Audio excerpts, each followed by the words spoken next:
Sacrifice, I think for me, is a kind of a purification, that putting aside something in order to be made more of the person that God has willed me to be.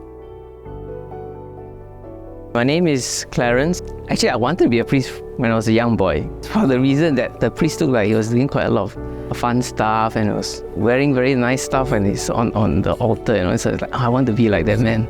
So I joined the altar service at the age of 7 until I reached my teenage years. So from that time, or about 15 onwards, all the way until I entered university, was a time where I wasn't really actively seeking God. Who is this God that I kind of think I believe in, but I don't really know?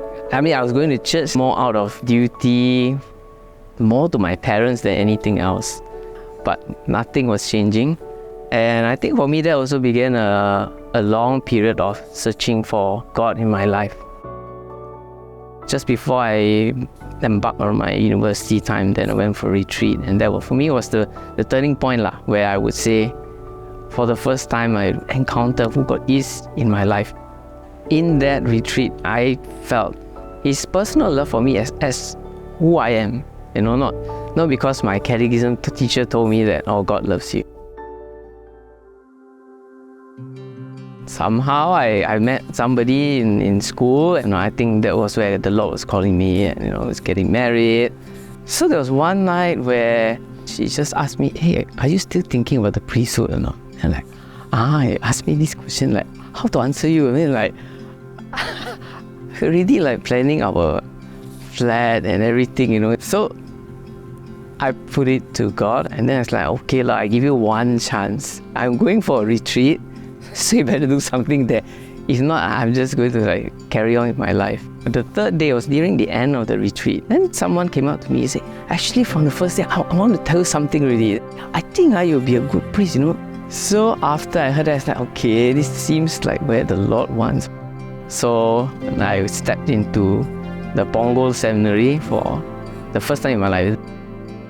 So I talked to the vocations director. Say you also have to make a choice, if you want to discern further, then as much as it is painful, but something has to give, And that for me also began the whole process of trying to tell my girlfriend what was happening. So it was quite tough for me. Yet amidst all of that, as I look back, as much as it was painful, there were moments where I experienced encouragement from people, from my family. I think my support from my family was actually the most important. I think at the end of the day, they stood behind me, and I think that gave me the strength to carry on. And there were many moments where I was offered opportunities to either work overseas or to stay here, but the question always went back to what is the Lord asking of me at this point in time in my life. The challenge of a priest today is to know that in sharing the priesthood of Jesus Christ, suffering, pain will enter and will be a very big part of our lives. But being in the seminary, we see this bunch of strangers fighting to save each other's lives.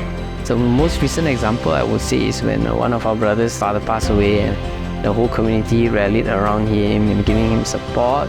And I think for me that really is what brotherhood is all about. For me as a priest, this is the small beacon of light that we can bring to this world that's shrouded in darkness but awaits the light of Christ. I think at the heart of all our vocation stories, the real reason why we are here is because of Jesus. Each one of us has had our own God experience through the person of Jesus Christ. It is a driving force that pushes us at times to even go beyond our comfort zones, to push through the very difficult times, to be there for those who are down, and also at the same time to be there for those who are rejoicing. So in the words of St. Paul, is to be all things to all men, but belonging only to Jesus Christ.